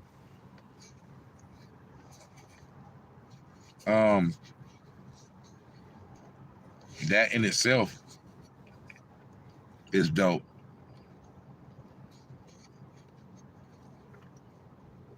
Because As long as we got the coach and the quarterback, then we good, and we'll be able to continue. Because everything else you could fill around, you could fill in. You know what I'm saying? Not that you could just throw anybody out there, but I'm saying you can fill it. You can fill in everything else, man. So that's where I'm at with the Niners. Now, let's get to these Warriors, man. I'm already damn near an hour and a half in. You know what I'm saying? I ain't even talk about the Warriors. But, yeah, man, my beloved Golden State Warriors, man, my beloved Steph Curry. So they lost to the Houston. Right, they had a game last night against the Dallas Mavericks. You know what I'm saying? They lost to the Mavericks. You feel me? At home. But before that, their last game was against the Houston Rockets. It was a cup game, and they ended up losing it at the buzzer. You know what I'm saying? Or at the last minute after being up 6 points with less than 2 minutes to go. And it's like the fourth game like that this year that they didn't choked away, that they should have won after being up big late, you know what I'm saying? And so they kind of falling back into what they've been the last year to 2 years, you know what I'm saying? That first 15 games look good, but the last 10, they starting to look like that mediocre team that's Jekyll and Hyde, you know what I'm saying? They don't, you know, what's the word? They don't they can't close teams out, you know what I mean? And they blow games, they blow leads. You know what I'm saying? It's just what they do. So they lost to Houston, which eliminated them from cup contention, whatever that bullshit is. But so the way they lost to Houston, it's like, so man, the you know, there was a foul on Jonathan Kuminga because there was a scramble for a loose ball with like 2 or 3 seconds left, and they called Jonathan Kuminga for a foul, and we were already in the penalty. And usually in a situation like that, the ref ain't gonna call a foul because with us being in a penalty and we were up 1 point. So that if you call a foul on us in a play, I can understand if the Rockets had the ball and they drove the ball, you know what I'm saying, and Kuminga, and you know, Jalen Green went up and Kuminga fouled him. Okay, you called a foul. But that was like a scramble on the ground. It was both on the ground, like fighting for the ball. Yeah, he kind of reached over him or whatever, but it's like you kind of supposed to let the players decide that by calling a foul that sends Jalen Green to the line for 2 points. You know what I'm saying? For 2 free throws. And that's how the game ended. So Steve Kerr was, and I agree. You know what I'm saying? Like, you can't call that right there. That's just, you know what I mean? If anything, give them a timeout. You know what I mean? And let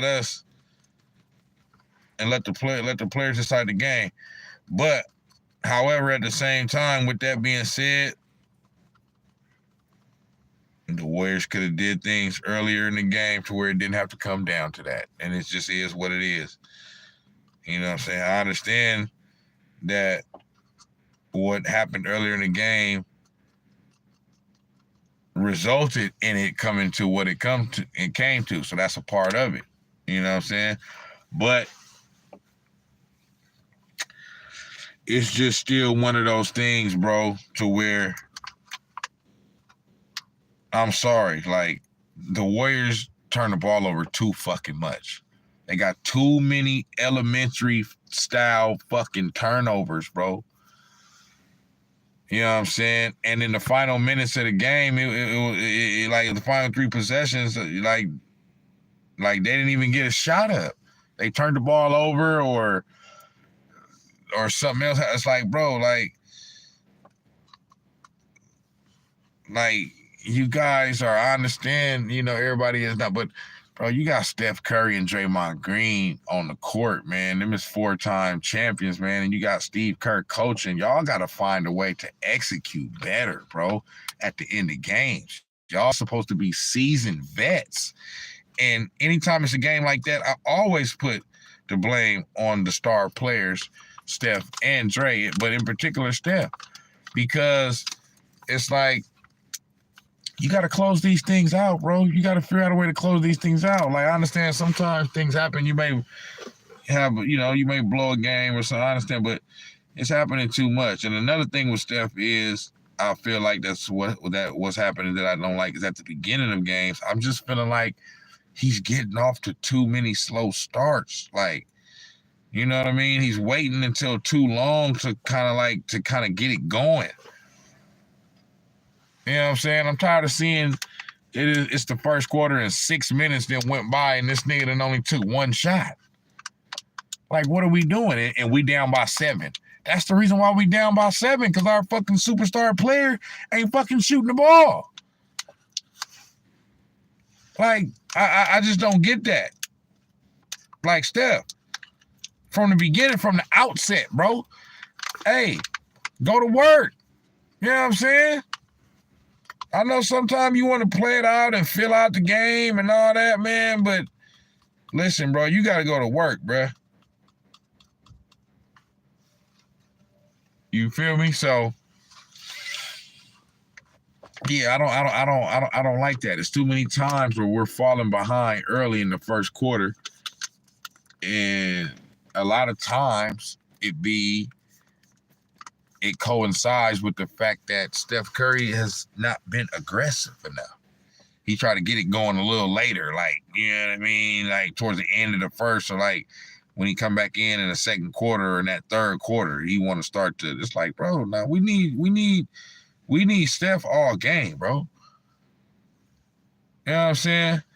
So, but right now, for me, like these last 10 or so games, I feel like Steph and Dre, like they're not playing bad,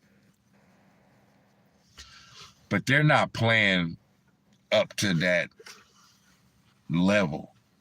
It's just like something is missing. I just don't see it, bro. It's just like, I just feel like,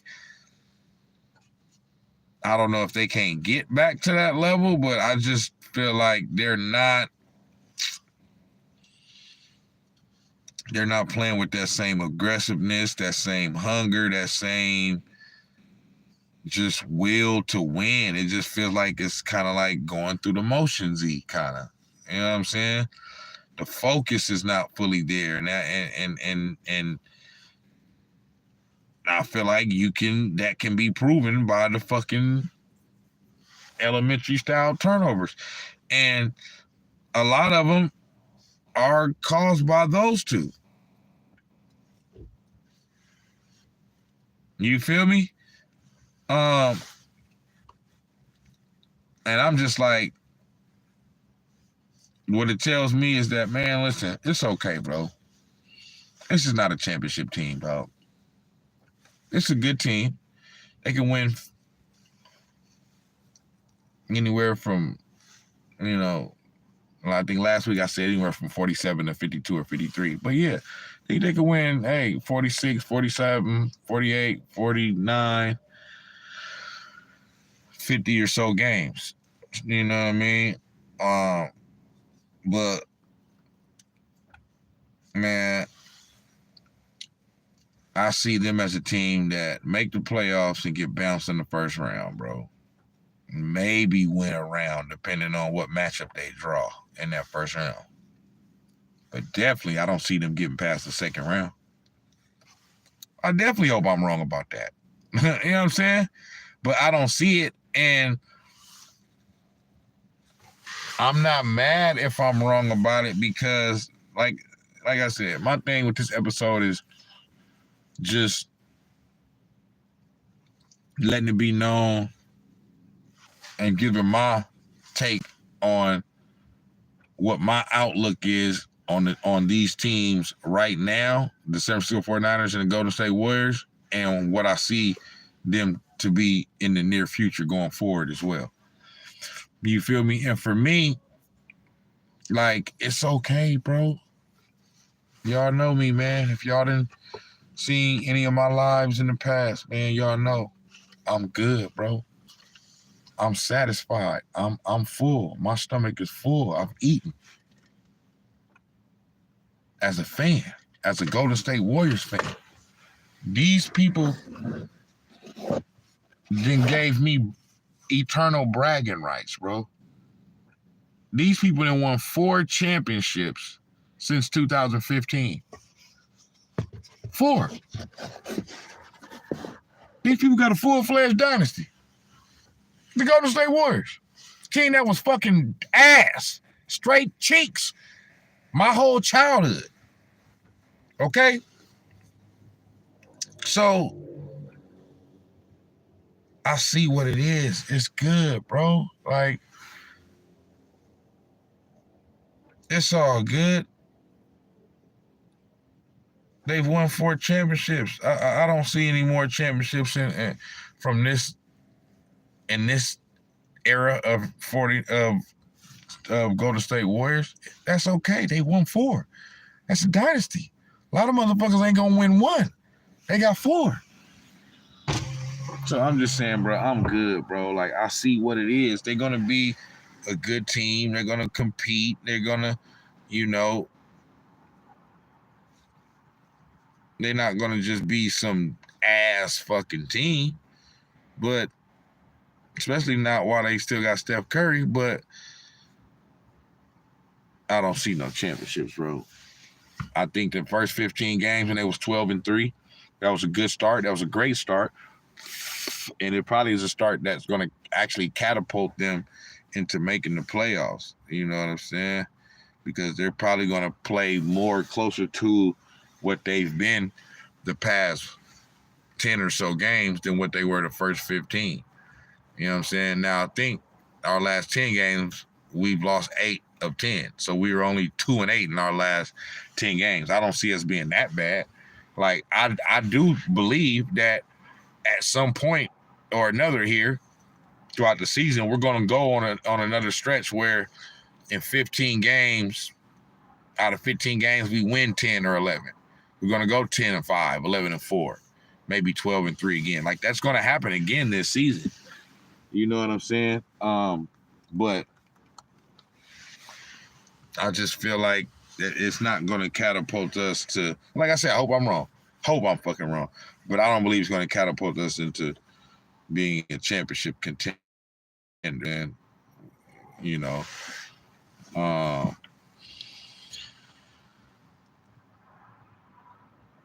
and I think, the team, so let's talk about this. So they knew, obviously they felt like they needed to make some type of moves because they just traded for Dennis Schroeder.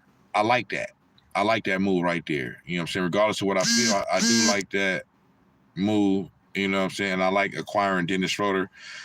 We had to give up DeAnthony Melton, who was basically probably going to only be a 1-year rental. But while he was playing earlier this year, the 6 or 7 games that he played, he looked like he was going to be a huge, integral piece to whatever we was going to do this year. And then he got hurt. He's out for the season. So we was able, I thought you couldn't trade players that was hurt. You know what I'm saying? But that shows that I don't know everything. But they was able to trade him along with some draft picks and get Dennis Schroeder, whatever. And that right there, what that's going to do is that's going to make our defense even better because our defense has fallen off the past 4 or 5 games, bro. It just has. You know what I'm saying? We've had still some solid moments, but especially that these last games, like it just defense is falling off. But and that lets me know, like I said, I feel like Draymond, he was more into it and motivated. You know what I mean? Like those first 15 games. These last 10 games or so, I just feel like he's it just seemed like a lot of going through the motions, man. You know what I'm saying? And I want them to get back to really fucking with it, man, and really playing like these regular season games matter. You know what I'm saying? And stop fucking turning the ball over so fucking. Stop fucking turning the ball over so fucking much. Hold on. My bad.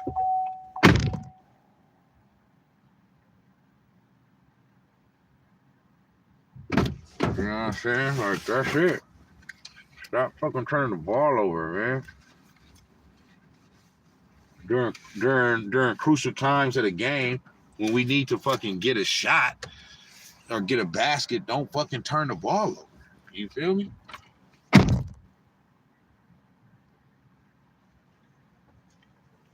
At least let's get a fucking shot. These motherfuckers that turn it over and won't even get a fucking shot. The other team go down and hit a fucking three.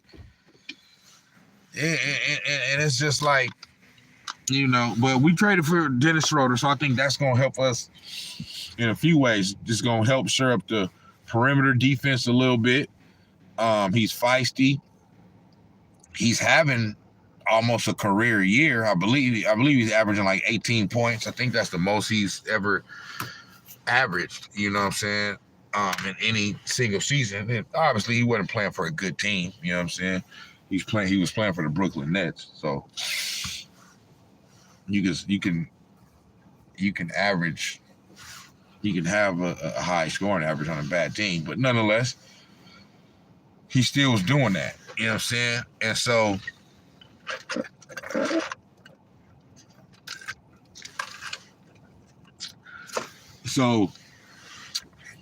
he can score, he can shoot, he can help handle the ball, so Steph can be off the ball. You know what I mean? He got a little grit to him. I just like the move. You know what I'm saying? So I think we play. Let me see here.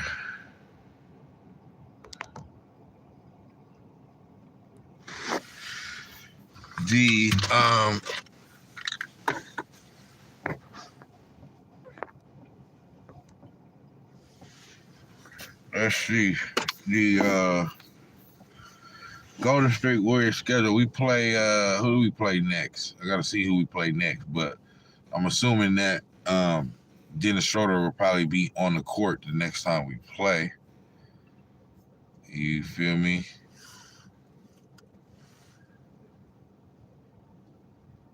Warriors schedule.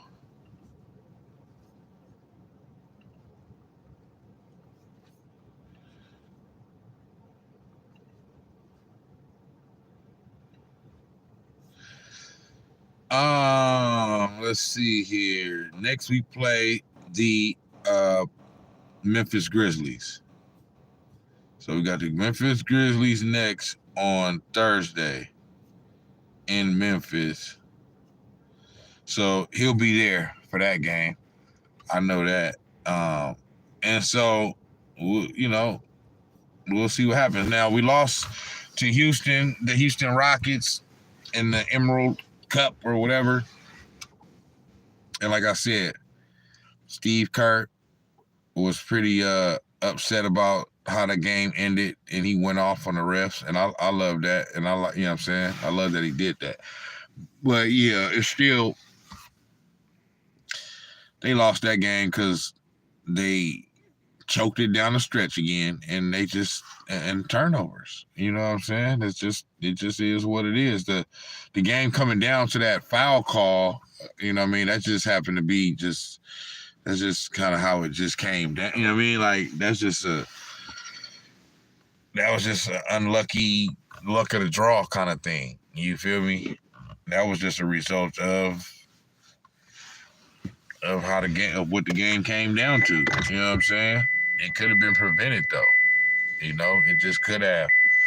You know what I mean? Because even before that, Steph Curry, we was up 1, and Steph Curry, how that play even happened is because we was up 1.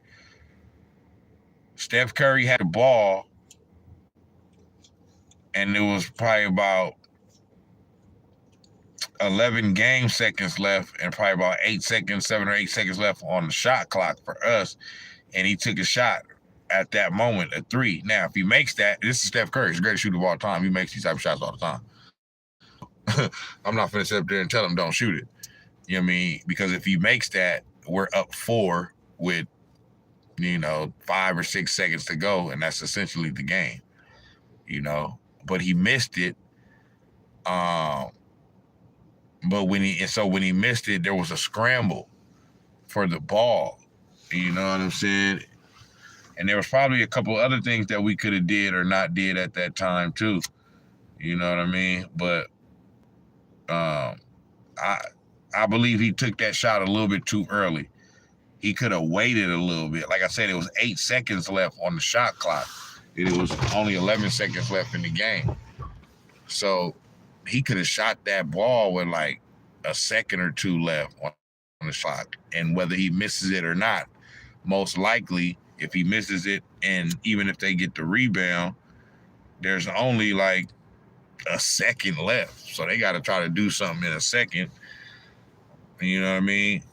So the chances of them winning goes down. So it was just a whole bunch of mental gaffes, you know what I mean, and mental lapses at the end of that game that you would think that a veteran team with their 2 leaders being, future Hall of Famers and 4-time champions along with their head coach, you would think that they would end more, that they would be more cerebral at the end of these games, man. But they play, they be playing like they the rookies, like they the young team, like they nervous and shit. You know what I'm saying? So it's just one of those things, you know what I mean?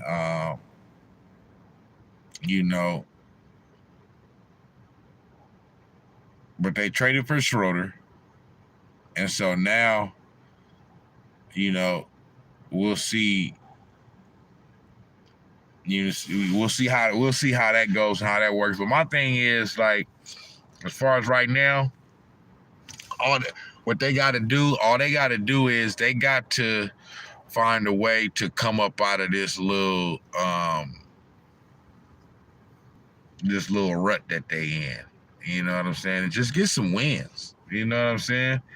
But I just feel like they're more evening out to what they really are. That's all it is. I don't think they're as bad as they've been the last 10 games, but they probably aren't as good as they were the first 15 games. You know what I'm saying? Right now, their record is 14-11. You know what I'm saying? So they played exactly 25 games. You know what I'm saying? And yeah, I just feel like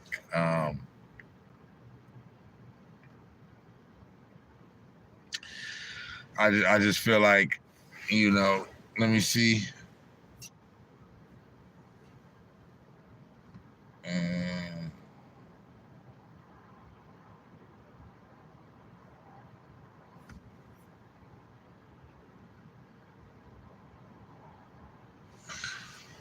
Let me see. Yeah, I believe they're 14-11, but I just want to make sure.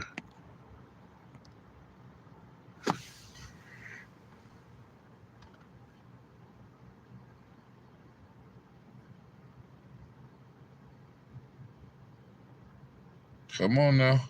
There we go.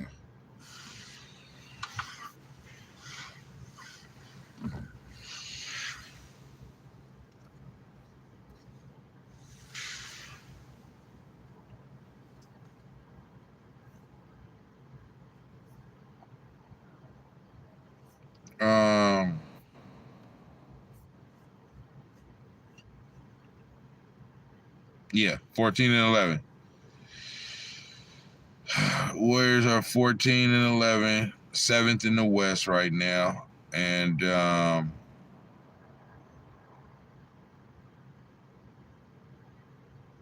yeah, man.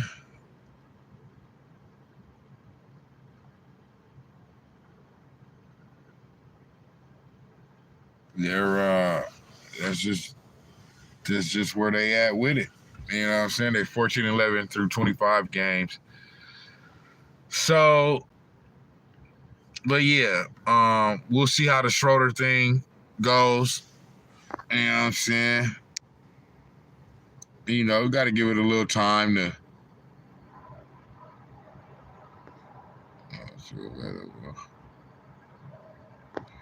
Got to give it a little time to, you know, pan itself out and work itself out and see how that goes. I think it's going to be a good fit. You know what I'm saying?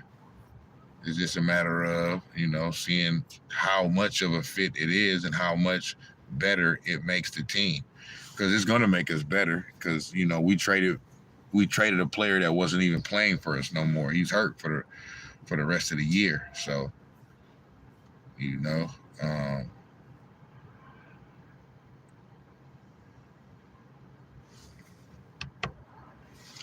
that's the thing with that.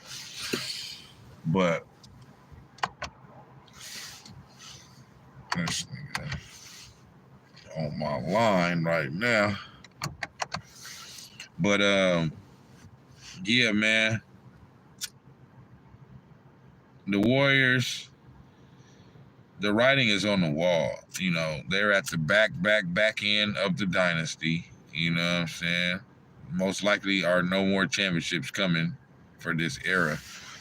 And I'm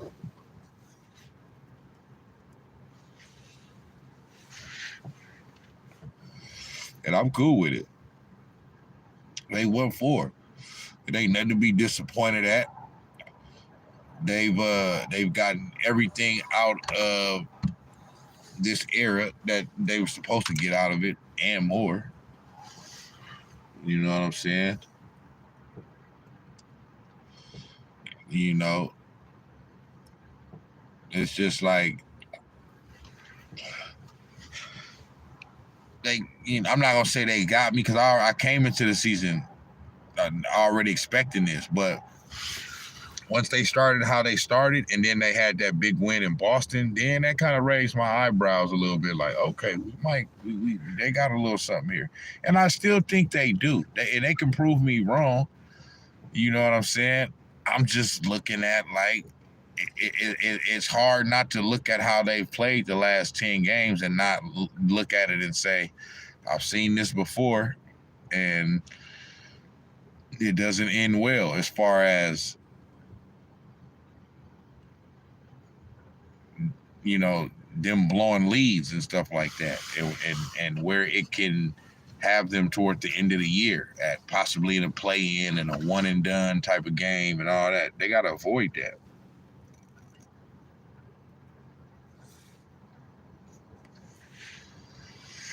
You know what I'm saying?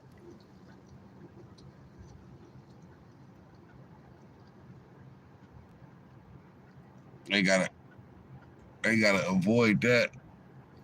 You know.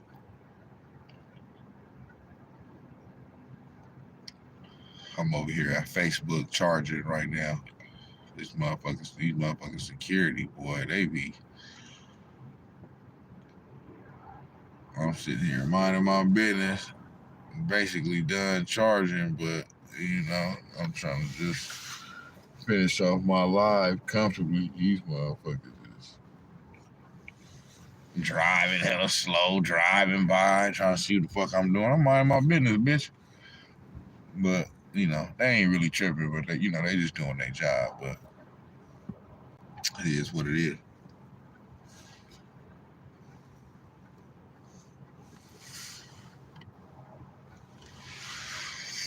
Yeah, though, man.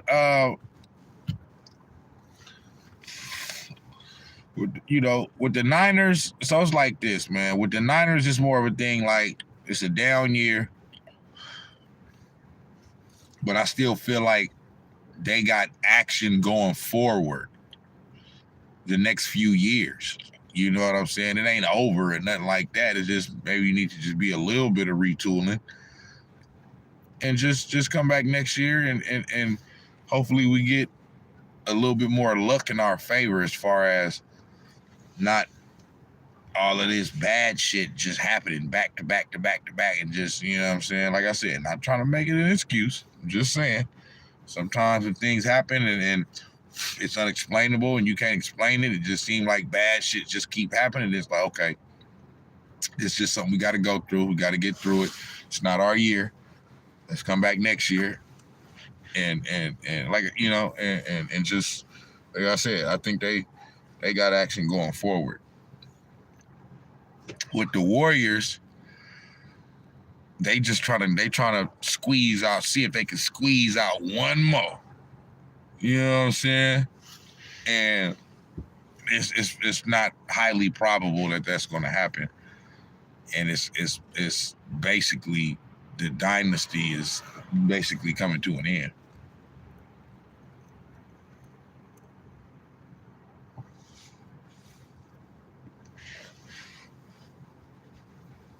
And so, you know, it's going to be more of a,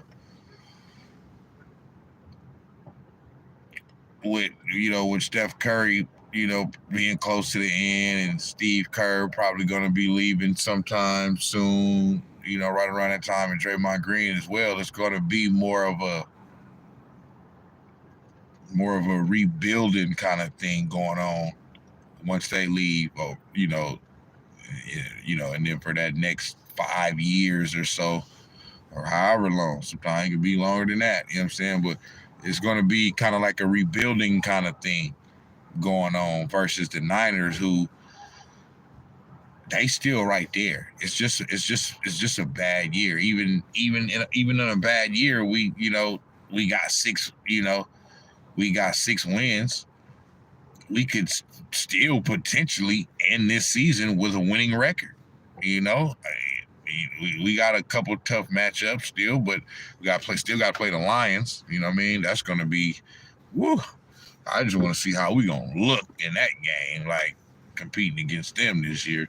Even though we beat them last year in the NFC Championship game, they almost beat us, but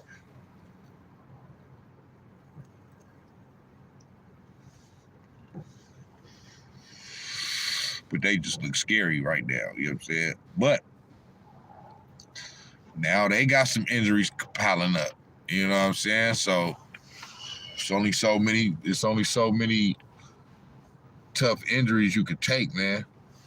You know what I'm saying? Before it starts to really affect you, because then after that, your team ain't your team no more. It's not the same team. Yeah, these players are still on the roster, but they're unavailable to play.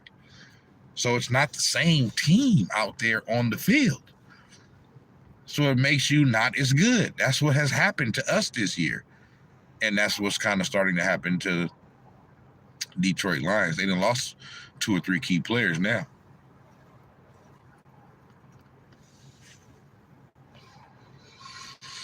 On the offensive side of the ball and on the defensive side.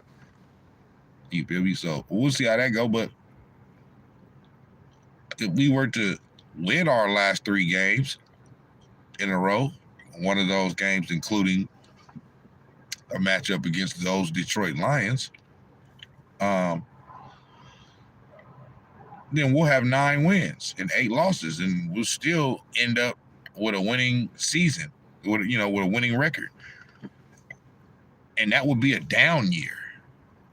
You know what I'm saying? So the Niners still got action going forward. The Warriors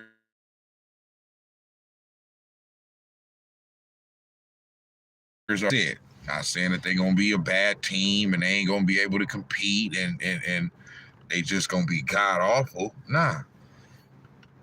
But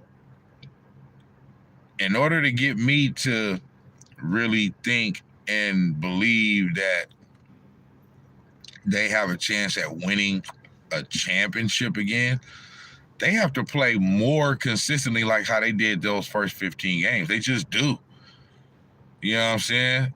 Like, I understand it ain't going to be like that all the time, but it got to be as close to that as possible, bro. It just do. These last 10 games look like, that look like a team that can barely make the play. The first 15 games looked like a team that can really contend for a championship, really, if I'm really, you know what I'm saying, being honest. But the last 10 games look like a team that can barely make the play in. You know what I'm saying?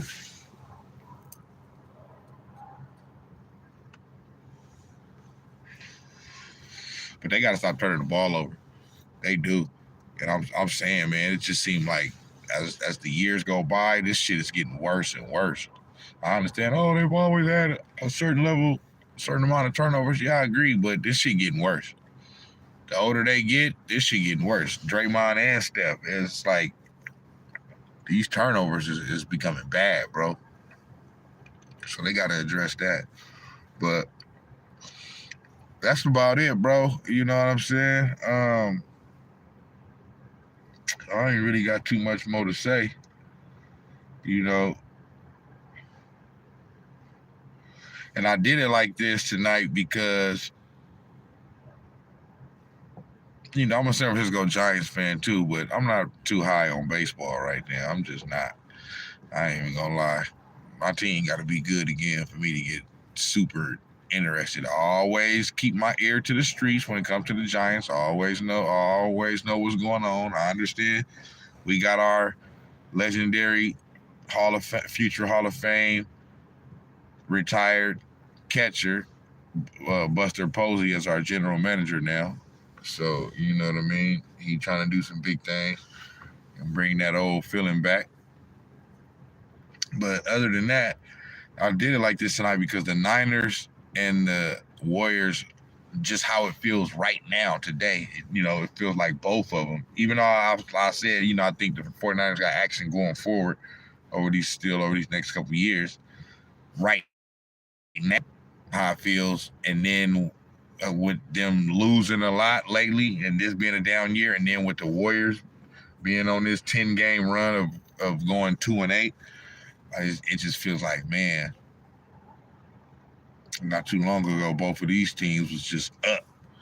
Now they both down at the same time. You know what I'm saying? So, it's a bit of a somber feeling if you are a Golden State Warriors / San Francisco 49ers fan right now.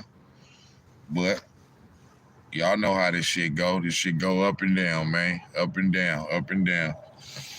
You feel me? You gonna win some, you gonna lose some, you gonna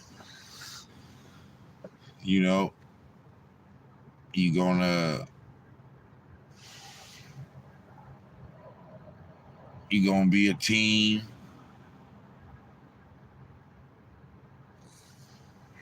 You're gonna what the fuck am I trying to say? You're gonna it's just this shit fluctuates. You know what I'm saying? Like, but we've been spoiled out here in the Bay Area. You know what I'm saying? Because all our teams have winning culture. I've seen all of my teams win championships. All of them. You know what I'm saying? Even the 49ers. Yes, I'm that old to where when I was a kid, at 10, 11 years old, I was already a 49ers fan because I was already a sports fan because I was already playing sports. You know what I'm saying?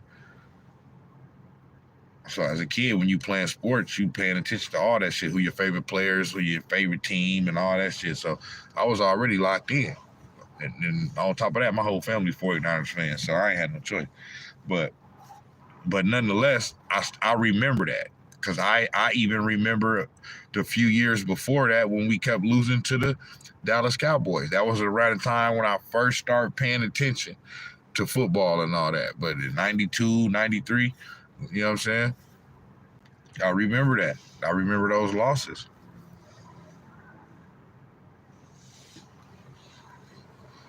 And I remember the Cowboys winning them Super Bowls and being like, damn, they really that team. As a kid, at 9, 10 years old, I was thinking that. So that's how old I am. But I seen them win it in 94 and beat the San Diego Chargers in Super Bowl 29. You know what I'm saying?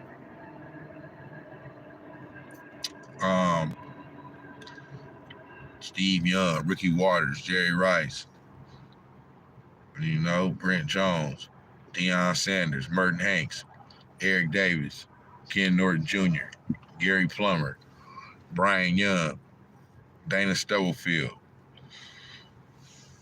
and William Floyd, Did I say Ricky Waters? I think I said Ricky Waters, yeah. Whoever else I'm missing. George Seifert, the head coach. But I remember that. You know what I'm saying? So I seen my Niners win a Super Bowl. It's been a long time, but I seen it. We've had some good teams over the past 10, 11, 12 years. Haven't won it, but we've been in 3 Super Bowls over the course of different eras. But I seen the Niners. I seen my Giants. Went to all 3 of those parades. San Francisco Giants, and obviously my Warriors. So I've seen, we're spoiled out here. But I think we might be getting ready to go into a little, well, like I said, not the Niners, because I feel like they still got action, but definitely with the Warriors over the next, Steph Curry and Draymond Green. I can't, you can't predict the future, but I definitely think Draymond Green is going to be gone from the Warriors over the next 2-3 years. And most likely Steph Curry and Steve Kerr will be too.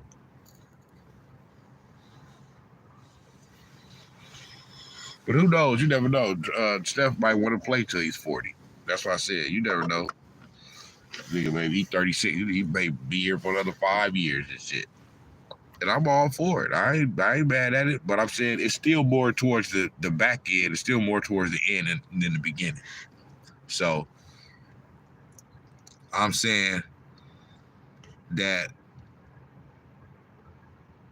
with the Warriors, whenever they done, it's gonna, we gonna go back to being ass. It just is what it is. So, but that's what it is, man. That's my outlook. That's my outtake on it. I'm finna get up out of here, man. Go to the house, leave Facebook, so I don't get harassed by no motherfucking security. And yeah, I swear I'm gonna start covering more teams and more players than just the Niners and the Warriors. But it's Snax on Sports. I'm gonna cover what the fuck I want to cover. I'm gonna cover my team, so it is what it is. But I am gonna start getting back to covering more topics. So, but yeah, I'm gonna get at y'all, man. Snax on Sports. I'll be back with another one. Gone.